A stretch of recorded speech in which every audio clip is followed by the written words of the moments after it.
నమస్తే welcome to S8 news ముందుగా headlines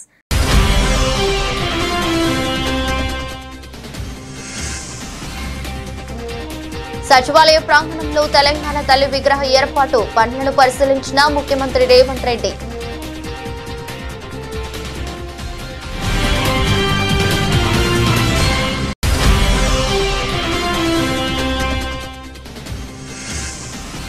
విజయవాడలో నాబార్డు ప్రాంతీయ కార్యాలయాన్ని ప్రారంభించిన మంత్రులు పయ్యావుల కేశవ్ అచ్చెన్నాయుడు రాష్ట్ర అభివృద్ధికి నాబార్డు తన వంతు కృషి చేస్తుందని వ్యాఖ్య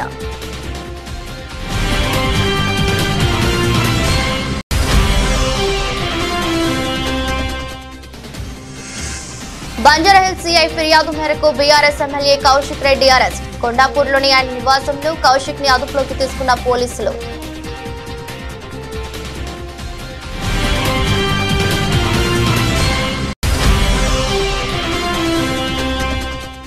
ఏపీలో ప్రభుత్వంపై పోరుబాటకు వైసీపీ తేదీల ఖరారు రైతులు ఎదుర్కొంటున్న సమస్యలపై ఈ నెల 11న ర్యాలీలు కలెక్టర్లకు విజ్ఞాపన పత్రాలు అందజేయాలని వైఎస్ జగన్ పిలుపు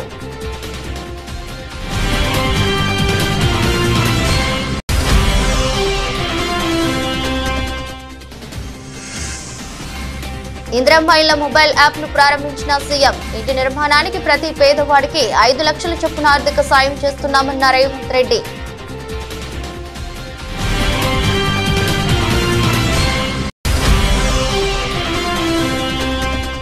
బంగ్లాదేశ్ లో హిందువులపై జరుగుతున్న దాడులను ఖండిస్తూ హిందూ ఐక్య వేదిక ఆధ్వర్యంలో నిరసన కేంద్ర ప్రభుత్వం రాష్ట్రపతి స్పందించి బంగ్లాదేశ్ ప్రభుత్వంలో చర్చలు జరిపి దాడులను నివారించాలని విజ్ఞప్తి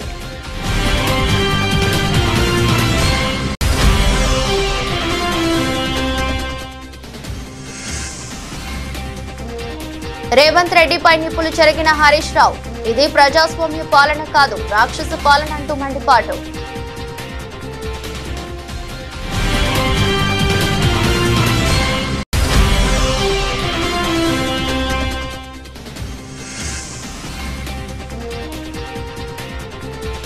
మిడిల్ ఆర్డర్ లో బ్యాటింగ్ చేస్తా త్యాగం చేసిన రోహిత్ శర్మ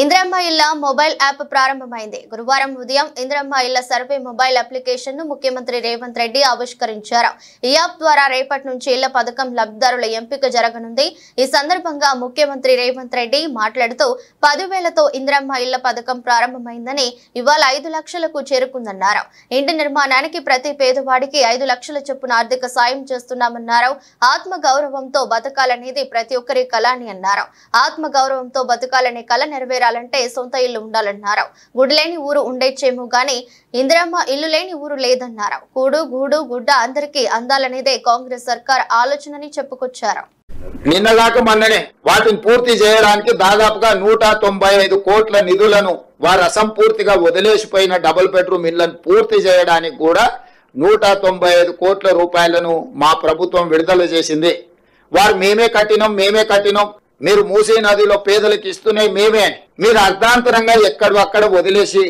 పోయినరు 10 సంవత్సరాలు ఏ రోజు కూడా మీరు వాటి మీద దృష్టి పెట్టలాగానే మీరు చూడడానికి ఇష్టపడలేదు కానీ మీకు కావాల్సిన ప్రగతి భవన్ ను 9 నెలల్లో పూర్తి చేసుకున్నారు మీకు కావాల్సిన వాస్తు కోసం నిర్మించుకున్న సచివాలయం 9 సంవత్సరాలలో పూర్తి చేసుకున్నారు మీకు కావాల్సిన ఫామ్ హౌస్లు అది గజ్వేల్లో కావచ్చు జన్వాడలో కావచ్చు లేకపోతే మొయినాబాద్ లో కావచ్చు వివిధ ప్రాంతాలలో 100 ఎకరాలలో ఫామ్ హౌస్లు పూర్తయిపోయినాయి మీ రాజకీయ పార్టీలకు 33 జిల్లాలలో ఎకరాల కొద్ది నిన్నగాక మొన్ననే హైకోర్టులో చర్చకు వచ్చినప్పుడు ఎకరాలలో బీఆర్ఎస్ భవనాలను నిర్మించుకున్నారు భూములను కేటాయించుకున్నారని కోకాపేటలో 11 ఎకరాల భూ కేటాయింపుతో పాటు 33 జిల్లాలలో మీ పార్టీ కార్యాలయాలను కోట్ల రూపాయలు పెట్టి మీరు నిర్మించుకోవడానికి మీ ఫామ్ హౌస్లను నిర్మించుకోవడానికి మీ పార్టీ కార్యాలయాలను నిర్మించుకోవడానికి చూపించిన శ్రద్ధ కేటాయించిన నిధులు తీసుకున్న భూములు పేదవాళ్ల పట్ల మీరు చిత్తశుద్ధి చూపించలేదు స్పష్టంగా మీ ప్రాధాన్యత మీరే మీ ప్రాధాన్యత మీ భవనాలు మీ ఫామ్ హౌస్లు మీ పార్టీ కార్యాలయాలే మీరు పేదల కోసం ఇస్తా అని హామీ ఇచ్చిన డబుల్ బెడ్రూమ్ ఇండ్లు కాదు ఎవరి మీదనో ఆరోపణలు చేసుకుంటూ ఎవరినో నిందించుకుంటూ కాలం గడపకుండా ఒక మంచి పరిపాలన విధానంతో ఒకటొకటిగా పరిష్కరించుకుంటూ మేము ముందుకు వస్తున్నాము ఈ కార్యక్రమాలు చేపట్టినప్పుడు ప్రతిపక్షంగా మాకు సహకరించాలి కొంత సమయం ఇవ్వాలి. ఎక్కడైనా ఏదైనా వాళ్ళకి ఇంతకంటే బాగా పనిచేయడానికి అవకాశం ఉందన్నప్పుడు సూచన చేయాలి. ప్రభుత్వానికి వచ్చి రిప్రజెంటేషన్స్ ఇవ్వాలి. మీ అనుభవాన్ని, మీ చతురతను ఉపయోగించి పాలకపక్షాన్ని ఇరుకున పెట్టండి. చంద్రశేఖరరావు గారు మీరు వచ్చి ఇరుకున పెట్టడమే కాదు, సూచన చేయండి. మేమంతా యంగ్స్టర్స్. మీ రోజున్న మంత్రివర్గంలో తుమ్మల గారు, రూపాలి గారు సీనియర్స్ ఉండొచ్చు, కానీ బట్టి గారైనా, నేనైనా, శ్రీనివాస్ రెడ్డి అయినా, పొన్నం గారైనా మిత్రుడు, మేము అప్కమింగ్ ప్రజాప్రతినిధులము. మాకు ఈరోజు ఒక గొప్ప అవకాశం వచ్చింది. మీకంటే సీనియర్లు ఒకరిద్దరే మంత్రివర్గంలో ఉన్నారు, తుమ్మల నాగేశ్వరరావు గారు లాంటి వాళ్ళు. మీరు నిజంగానే మీ కేంద్ర మంత్రిగా, రాష్ట్ర మంత్రిగా, కేంద్ర మంత్రిగా, ముఖ్యమంత్రిగా, ఉద్యమకారుడుగా మీకు ఎంతో అనుభవం ఉందని మీరు చెప్తున్నారు కదా, అనుభవాన్ని ప్రజల కోసం ఉపయోగించండి. గ్రామీణాభివృద్ధి లక్ష్యంగా రుణ ప్రణాళిక, పర్యవేక్షణ, అభివృద్ధి మరియు వ్యవసాయ ప్రోత్సాహక కార్యక్రమాలపై ప్రత్యేక శ్రద్ధ వహించి రాష్ట్రాభివృద్ధికి నాబార్డ్ తన వంతు కృషి చేస్తుందని మంత్రి కింజరాపు అచ్చెన్నాయుడు తెలిపారు. రాష్ట్ర విభజన సమయంలోనే కేంద్ర ప్రభుత్వ సంస్థలను అమరావతికి తీసుకువచ్చేందుకు అన్ని చర్యలు తీసుకోవడం జరిగిందన్నారు.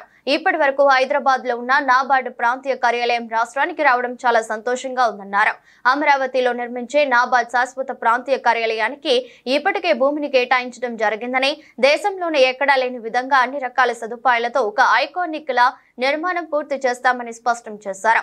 ఈ మేరకు విజయవాడలోని స్టాలిన్ సెంట్రల్ కాంప్లెక్స్ లో national bank for agriculture and rural development Andhra Pradesh ప్రాంతీయ కార్యాలయాన్ని రాష్ట్ర ఆర్థిక, ప్రణాళిక, వాణిజ్య పన్నులు మరియు శాసనసభ వ్యవహారాల శాఖ మంత్రి పయ్యావుల కేశవ్, నాబార్డ్ చైర్మన్ షాజీ కేవిలతో కలిసి మంత్రి అచ్చెన్నాయుడు ప్రారంభించారు. ఈ సందర్భంగా మాట్లాడుతూ నాబార్డ్ ఆంధ్రప్రదేశ్ ప్రాంతీయ కార్యాలయాన్ని విజయవాడ నడిబొడ్డున ఏర్పాటు చేయడం శుభపరిణామమన్నారు. రాష్ట్రంలో గ్రామీణ ప్రాంతాలను అభివృద్ధి చేయడంతో పాటు అక్కడ మౌలిక సదుపాయాలు కల్పించడంలో నాబార్డు విశేష కృషి చేస్తుందన్నారు. It's a wonderful opportunity for you also to be working in Andhra Pradesh, basically, because for ages I have been seeing your NABARD building in the Mushirabad road, and I was always thinking whether they do ever move to Andhra Pradesh. Now I have seen you coming in a big way. I am very happy to have you all here, and all the bankers here and the NABARD. As a finance minister, I will have only one request: lend, lend, lend, lend. The more you lend, I am the more happiest person. So either you lend me to the limits or beyond the limits, I am happy also. If you can't lend me, lend the people of Andhra Pradesh. Because that way, as commercial tax minister, I get the money back as taxes. The more they spend, the more comes back to me. So either you lend me or you lend to the people of Andhra Pradesh in any way you want. So I'm very happy the role. I mean, I remember seeing from the college days how the NABARD has initiated in a very humble beginning, thinking it's a glorified form of a rural bank when it was started. But the kind of growth it has shown in the country, it's unparalleled, probably anywhere in the world. There's no other bank which is committed to the rural segment to this extent. I don't know if correct me if I'm wrong, I don't see any parallel of which is committed to a particular segment of the society growing so big. So now it has become a banker's bank. It has RBI has become a banker's bank. It has become a government bank. It's no more a farmer's bank. It has really spread its wings in every sector, everywhere. It has come into the infrastructure. It has come into the lives of the woman. It has come into the lives of the farmer.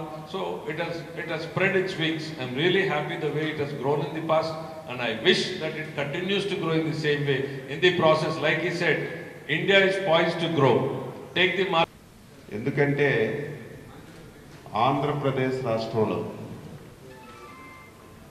అత్యధికంగా ఉన్నటువంటిది వ్యవసాయ అనుబంధ రంగాలు, అదేవిధంగా గ్రామీణ ప్రాంతాలు. ఈ రెండింటిని అభివృద్ధి చేయాలంటే దానిలో నాబార్డ్ అనేది ప్రధాన భూమిక పోషించవలసినటువంటి అవసరం ఉంది. పోషిస్తేనే మనం అచీవ్మెంట్ జరగడానికి, ముందుకెళ్ళడానికి ఉపయోగపడుతుంది. రాజకీయాలు మాట్లాడదలుచుకోలేదు, కానీ కొన్ని వాస్తవాలు చెప్పాలి. నేను కూడా 35 సంవత్సరాల నుంచి రాజకీయాల్లో ఉన్నాను. నాబార్డు సేవలు చాలా వరకు ఉపయోగించుకొని సమాజానికి మేలు చేసే విధంగా ఎన్నో కార్యక్రమాలు మనం చేశాం. అయితే ఈరోజు ఆంధ్రప్రదేశ్ రాష్ట్రం 64% వ్యవసాయ అనుబంధ రంగాలపైన ఆధారపడింది. దీంతో పాటుగా రాష్ట్ర జీడిపిలో కూడా 34%తో ఈ శాఖ కూడా ప్రధాన భూమిక పోషిస్తుంది. దీనన్నింటికీ మించి ఏదైతే ప్రధానమంత్రి గారు మా ముఖ్యమంత్రి గారు 2047 అని చెప్పి ఒక విజన్ డాక్యుమెంట్ రిలీజ్ చేశారు. అందులో ప్రధానమైనటువంటి గ్రోత్ ఇంజిన్ వ్యవసాయం, ఫిషరీస్ అనేది మనందరం కూడా గుర్తుపెట్టుకోవాలి. దీన్ని మనం ఎంత ఎక్కువ సహకరించగలిగితే అంత ఎక్కువ మనం అభివృద్ధి చెందడానికి అవకాశం ఉంటుందని ఈ సందర్భంగా తెలియజేస్తున్నాను. ఆంధ్రప్రదేశ్ రాష్ట్రం కొత్తగా ఏర్పడింది. ఏర్పడే నాటికి రాజధాని లేదు. అందరి సహకారంతో బ్రహ్మాండమైనటువంటి రాజధాని ఏర్పాటు చేయాలని ప్రయత్నం చేశాం. బీఆర్ఎస్ ఎమ్మెల్యే పాడి కౌశిక్ రెడ్డిని పోలీసులు అరెస్ట్ చేశారు. తన విధులకు భంగం కలిగించారని బంజారాహిల్స్ సిఐ ఫిర్యాదు మేరకు గచ్చిబౌలి పోలీసులు కౌశిక్ రెడ్డిని కొండాపూర్లోని ఆయన నివాసంలో అదుపులోకి తీసుకున్నారు. కౌశిక్ రెడ్డి అరెస్టుతో ఆయన నివాసం వద్ద తీవ్ర ఉద్రిక్తత ఏర్పడింది. ఆయనను పరామర్శించడానికి వెళ్లిన బీఆర్ఎస్ ఎమ్మెల్యేలు హరీష్ రావు, పల్లా రాజేశ్వర్ రెడ్డి, కొత్త ప్రభాకర్ రెడ్డి, మాజీ మంత్రి జగదీష్ రెడ్డి, ఎమ్మెల్సీ సంబిపూర్ రాజు, రాకేష్ రెడ్డి సహా పలువురు బీఆర్ఎస్ నేతలను పోలీసులు అడ్డుకున్నారు. దీంతో పోలీసులు బీఆర్ఎస్ నాయకులకు మధ్య వాగ్వాదం చోటు చేసుకుంది. దీంతో వారిని అదుపులోకి తీసుకుని గచ్చిబౌలి పోలీస్ స్టేషన్ కు తరలించారు. అనంతరం కౌశిక్ రెడ్డిని అరెస్ట్ చేశారు.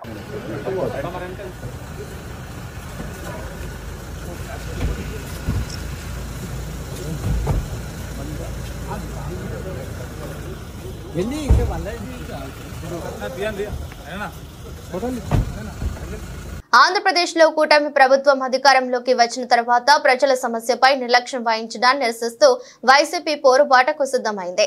ఇందులో భాగంగా ఆ పార్టీ అధ్యక్షుడు మాజీ సీఎం వైఎస్ జగన్మోహన్ రెడ్డి బుధవారం అన్ని జిల్లాల అధ్యక్ష కార్యదర్శులతో పాటు ముఖ్య నాయకులతో ప్రత్యేక సమావేశాన్ని నిర్వహించారు. చంద్రబాబు ప్రభుత్వంపై నిరసన తేదీలను ఖరారు చేశారు. రైతులు ఎదుర్కొంటున్న సమస్యలపై నెల 11న ర్యాలీలు, కలెక్టర్లకు విజ్ఞాపన పత్రాలు అందజేయాలని నాయకులకు వైఎస్ జగన్ పిలుపునిచ్చారు. ధాన్యానికి మద్దతు, ఉచిత పంటల బీమా పునరుద్ధరణ, 20,000 పెట్టుబడి సాయం, డిసెంబర్ 27న పెంచిన కరెంటు ఛార్జీలపై జనవరి 3న ఫీజు రియంబర్స్మెంట్ అంశంపై ఆందోళనలు చేపట్టాలని సూచించారు. ప్రజలు ఎదుర్కొంటా ఉన్న సమస్యల మీద, మరీ ముఖ్యంగా 3 ప్రధానమైన అంశాల మీద, రైతుల సమస్యల మీద, కరెంటు ఛార్జీల బాదుడు మీద, పిల్లలకు చదువు సంబంధించి ఫీజులు కట్టలేని పరిస్థితిలో ఉన్న పిల్లలు ఎదుర్కొంటా ఉన్న సమస్యల మీద, ఈ 3 అంశాల మీద వైఎస్ఆర్సీపీ డిసెంబర్ మాసంలో ఈ 3 అంశాల మీద గట్టిగా ఉద్యమ బాట పట్టే కార్యక్రమానికి శ్రీకారం చుడతా ఉన్నాం. ఇందులో భాగంగా డిసెంబర్ 11వ తారీఖున రాష్ట్ర వ్యాప్తంగా ఉన్న అన్ని కలెక్టర్ల అన్ని జిల్లాల్లోనూ రైతుల తరపున వైఎస్ఆర్సీపీ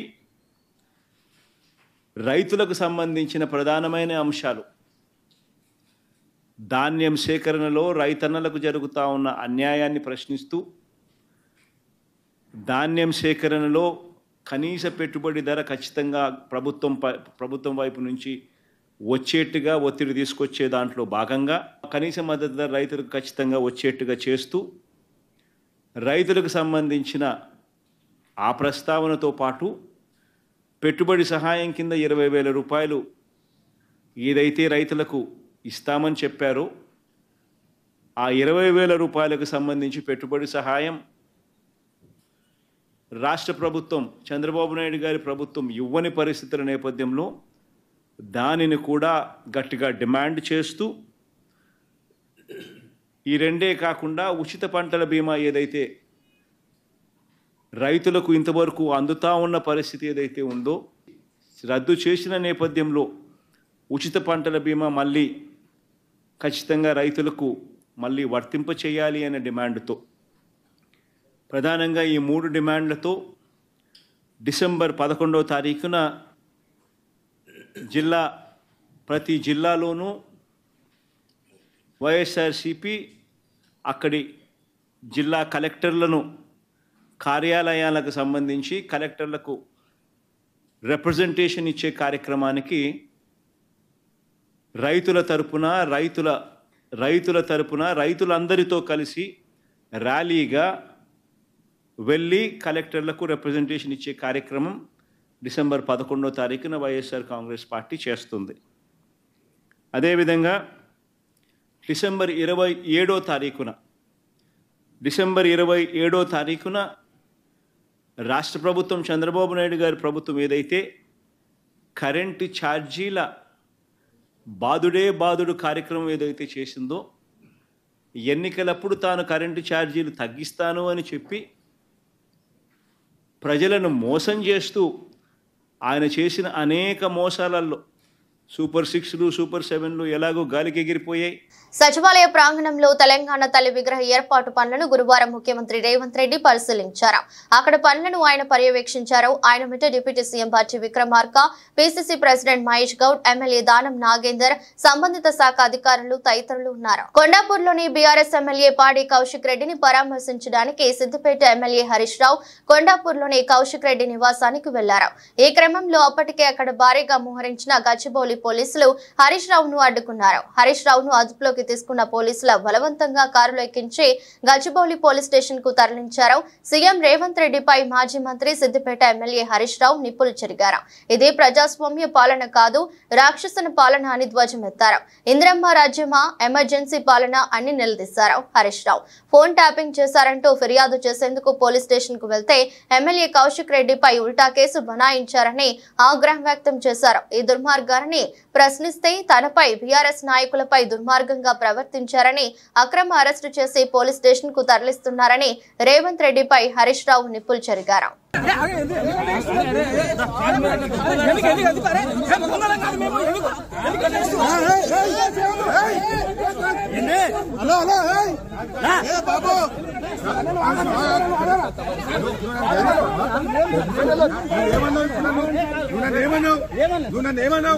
ఇంతకంటే ఎక్కువ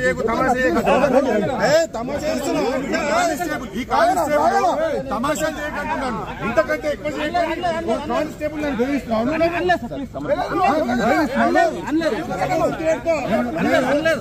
కోఆపరేట్ చేస్తున్నాను. ఇంతకంటే ఎక్కువ చేయకు, తమాషాలు చేయకంటే అవైనా కానిస్టేబుల్. అవనిగడ్డలో రెవెన్యూ సమావేశ మందిరంలో నియోజకవర్గ స్థాయి ధాన్యం కొనుగోలు సమీక్ష సమావేశం మంత్రి నాదెండ్ల మనోహర్ అధ్యక్షత నిర్వహించారు. మంత్రి నాదెండ్ల మనోహర్ మాట్లాడుతూ రాష్ట్రంలో ఇప్పటికే 9,91,000 మెట్రిక్ టన్నుల ధాన్యం కొనుగోలు చేసి రైతులకు 2,283 కోట్లు నగదు చెల్లించామన్నారు. ఇందులో 2,067 కోట్ల సొమ్మును ధాన్యం విక్రయించిన రైతులకు 24 గంటల్లోనే చెల్లించినట్లు తెలిపారు. తుఫాను నేపథ్యంలో 40 రోజుల పాటు జరగాల్సిన ధాన్యం కొనుగోలు ప్రక్రియ కేవలం 3 రోజుల్లో హడావిడిగా జరుగుతున్న నేపథ్యంలో ఎదురైన సమస్యలను సమర్థవంతంగా పరిష్కరిస్తున్నామన్నారు. కౌలు రైతులకు కూడా ఈ క్రాప్ నమోదు చేసి ధాన్యం సొమ్ము నేరుగా వారి ఖాతాలకే తెలుస్తున్న ఘనత తమ కూటమి ప్రభుత్వానికి దక్కిందన్నారు. రైతులు తమకు నచ్చిన మిల్లుకే ధాన్యం అమ్ముకునే అవకాశం కల్పించడంతో పాటు జీపీఎస్ నిబంధన కూడా తొలగించామన్నారు. అన్ని రకాల భూ వివాదాలకు పరిష్కారం చూపేందుకే ఈ నెల 6వ తేదీ నుండి రాష్ట్ర వ్యాప్తంగా 17,564 గ్రామాల్లో రెవెన్యూ సదస్సులు నిర్వహిస్తున్నట్లు రాష్ట్ర రెవెన్యూ రిజిస్ట్రేషన్ అండ్ స్టాంప్స్ శాఖ మంత్రి అనగాని సత్యప్రసాద్ తెలిపారు. రెవెన్యూ సదస్సుల నిర్వహణ నేపథ్యంలో మంగళగిరిలోని CCLA కార్యాలయంలో జిల్లా కలెక్టర్లు, జాయింట్ కలెక్టర్లతో మంత్రి అనగాని సత్యప్రసాద్ వీడియో కాన్ఫరెన్స్ నిర్వహించారు. గత 5 ఏళ్ల కాలంలో వైసీపీ ప్రభుత్వం భూ వివాదాలను పరిష్కరించేందుకు ఎటువంటి ప్రయత్నం చేయకపోగా వారి స్వార్థం కోసం భూములను ప్రజల నుండి లాగేసుకునేందుకోసం మరిన్ని సమస్యలను కలిగించారని అన్నారు. గతంలో ఎన్నడూ లేని విధంగా రాష్ట్రంలో భూ వివాదాలు నెలకొన్నాయని చెప్పారు. వీటిని పరిష్కరించి సామాన్య ప్రజలకు న్యాయం చేసే ఉద్దేశంతో సీఎం చంద్రబాబు ఎప్పటికప్పుడు రెవెన్యూ అంశాలపైన సమీక్షలు చేస్తున్నారని చెప్పారు. అందులో భాగంగా ప్రజల సమస్యలను తీర్చేందుకు రెవెన్యూ సదస్సులు కూడా నిర్వహించాలని నిర్ణయించామని ఈ నెల 6వ తేదీన ఈ సదస్సులు ప్రారంభమై 33 రోజుల రాష్ట్రంలోని అన్ని గ్రామాల్లో జరుగుతాయని చెప్పారు. ములుగు జిల్లా తాడ్వాయి మండలం మేడారం సమ్మక్క సారలమ్మలను ములుగు కలెక్టర్ దివాకర్ బుధవారం సాయంత్రం దర్శించుకున్నారు. ముందుగా ఆలయ సంప్రదాయ ప్రకారం అర్చకులు, ఎండోన్మెంట్ అధికారులు కలెక్టర్ కు డోలు వాయిద్యాలతో ఘనంగా స్వాగతం పలికారు. అనంతరం అమ్మవార్లను దర్శించుకుని కొబ్బరికాయలు కొట్టి మొక్కుకున్నారు. రాబోయే మినీ మేడారం జాతరపై వివిధ శాఖల అధికారులతో సమీక్ష సమావేశాన్ని నిర్వహించారు.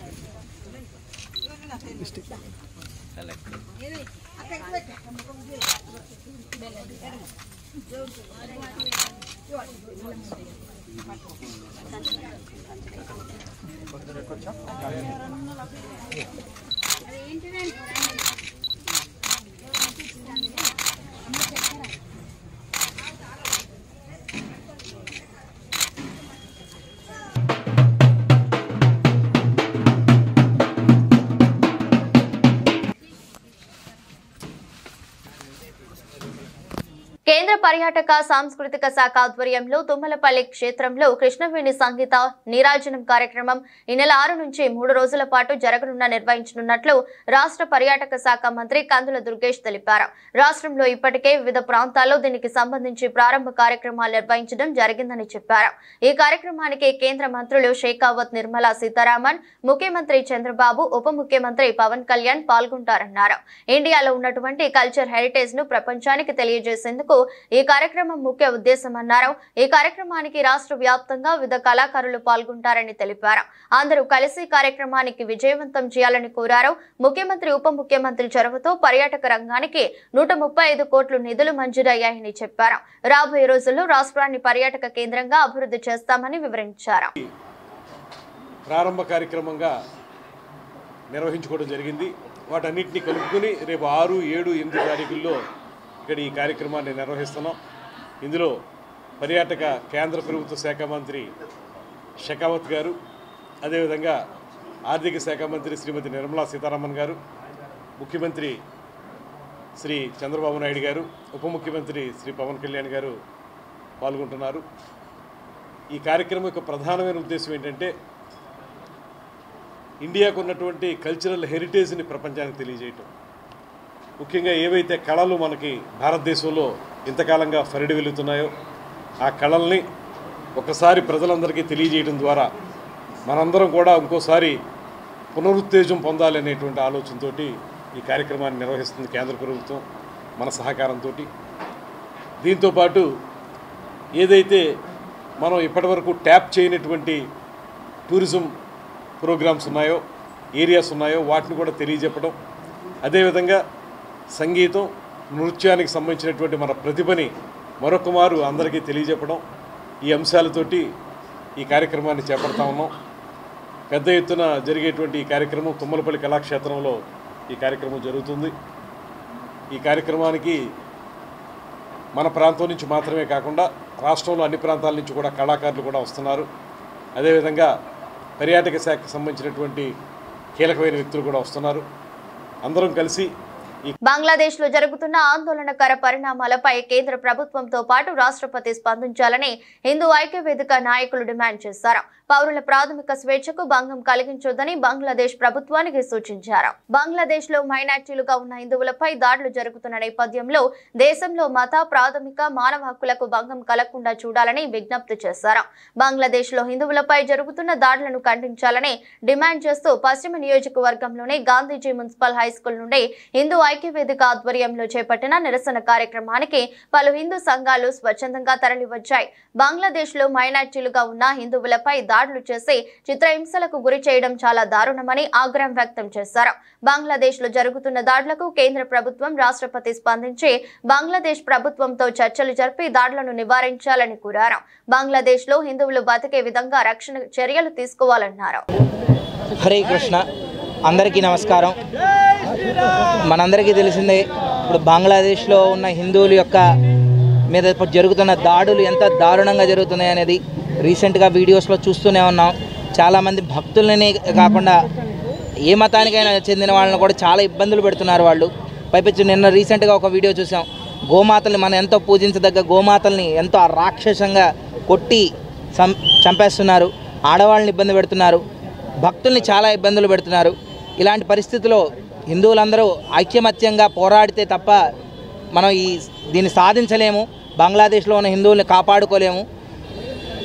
మనకు తెలియని ఒక పెద్ద ప్రాబ్లం ఏంటంటే ప్రతి ఒక్క క్రిస్టియను వారి ఇంట్లో బైబిల్ నేర్పిస్తాడు పిల్లలకి, ప్రతి ఒక్క ముస్లిము తన ఇంట్లో పిల్లాడికి నమాజ్ నేర్పిస్తాడు. మనం మాత్రం మన బిడ్డలకి భగవద్గీతను నేర్పించాం, భగవంతుడి నామస్మరణ నేర్పించాం. అదే పెద్ద ప్రాబ్లం అయిపోతుంది ఇప్పుడున్న రోజుల్లో. ఎందుకంటే మనం మన పిల్లలకి నేర్పకపోతే మన పిల్లలు నెక్స్ట్ జనరేషన్కి ఎలా నేర్పుతారు? మనమే మన ధర్మాన్ని ప్రచారం చేయట్లేదు. ఎన్ని ఇబ్బందులు ఎన్ని కష్టాలు వస్తున్నా కూడా ఎవరు ముందుకొచ్చి భగవంతుని ధర్మాన్ని భగవంతుని నామాన్ని ప్రచారం చేయట్లేదు. మనం ఇప్పటికైనా మేలుకొని అందరం ఐకమత్యంగా ఆ కులం ఈ కులం ఆ మతం ఈ మతం అనుకోకుండా ఫస్ట్ భగవంతుని ధర్మాన్ని, హైందవ ధర్మాన్ని, సనాతన ధర్మాన్ని ప్రాపగేట్ చేస్తే తప్ప ఇటువంటి. జై శ్రీరామ్. బంగ్లాదేశ్లో హిందువుల మీద జరిగిన దాడికి నిరసనగా ఈరోజు హిందూ ఐక్య వేదిక ఆధారంగా ర్యాలీ మరియు నిరసన ప్రదర్శన ఈరోజు ఏర్పాటు చేశాము. ఈ నిరసన ప్రదర్శనలో హిందూ సమాజం అంతా ఐక్యంగా ఉండాలనే పిలుపు ఇస్తూ ఇక్కడ నుంచి గాంధీజీ మున్సిపల్ హై స్కూల్ దగ్గర నుంచి నెహ్రూ బొమ్మ సెంటర్ దాకా ర్యాలీగా వెళ్ళి అక్కడ పెద్దలు హిందూ సమాజానికి ఒక సందేశం ఇస్తారు. ఎందువలనంటే మనం చూస్తూ ఉన్నాం, మన రాష్ట్రంలో కాదు ఇతర రాష్ట్రాల్లో కూడా మన దేశంలో అనేక ప్రాంతాల్లో హిందూ అంటే దాడి చేస్తున్నారు. మీ కులం చూడరు, మీ ప్రాంతం చూడరు, హిందువా కాదా అని దాడి చేస్తున్నారు. అలాంటి దాడులే ఈ బంగ్లాదేశ్లో జరిగినాయి, ఇంకా జరుగుతూ ఉన్నాయి.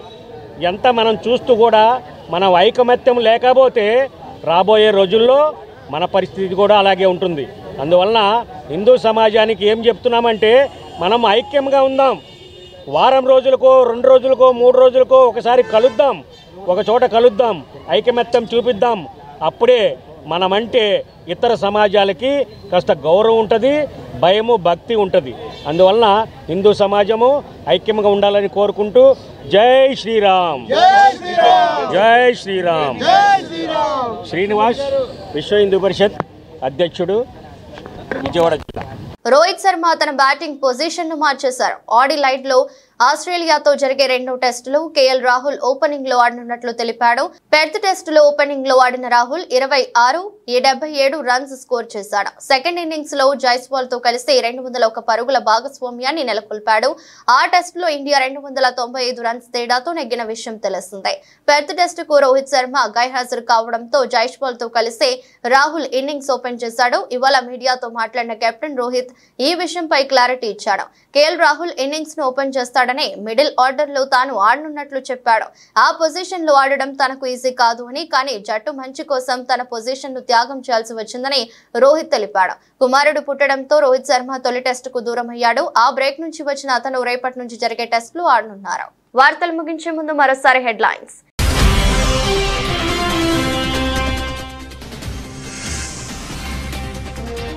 సచివాలయ ప్రాంగణంలో తెలంగాణ తల్లి విగ్రహ ఏర్పాటు పనులను పరిశీలించిన ముఖ్యమంత్రి రేవంత్ రెడ్డి.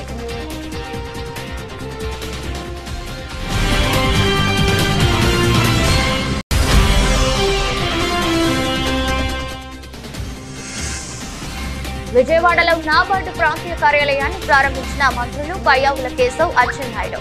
రాష్ట్ర అభివృద్ధికి నాబార్డు తన వంతు కృషి చేస్తుందని వ్యాఖ్య.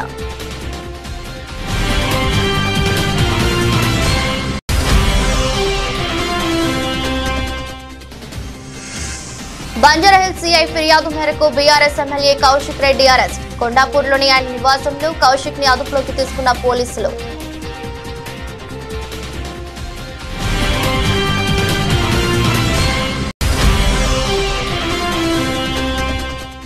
ఏపీలో ప్రభుత్వంపై పోరుబాటకు వైసీపీ తేదీల ఖరారు. రైతులు ఎదుర్కొంటున్న సమస్యలపై ఈ నెల 11న ర్యాలీలు, కలెక్టర్లకు విజ్ఞాపన పత్రాలు అందజేయాలని వైఎస్ జగన్ పిలుపు.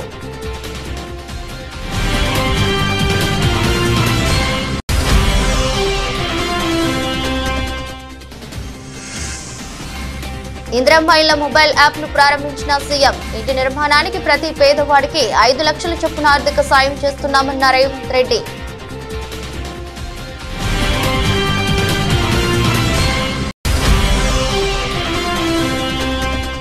బంగ్లాదేశ్ లో హిందువులపై జరుగుతున్న దాడులను ఖండిస్తూ హిందూ ఐక్య వేదిక ఆధ్వర్యంలో నిరసన. కేంద్ర ప్రభుత్వం రాష్ట్రపతి స్పందించి బంగ్లాదేశ్ ప్రభుత్వంలో చర్చలు జరిపి దాడులను నివారించాలని విజ్ఞప్తి.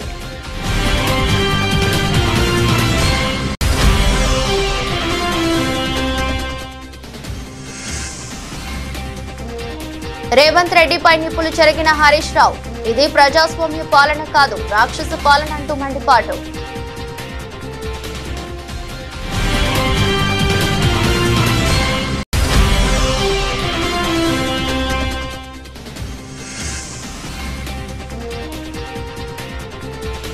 మిడిల్ ఆర్డర్ లో బ్యాటింగ్ చేస్తా త్యాగం చేసిన రోహిత్ శర్మ.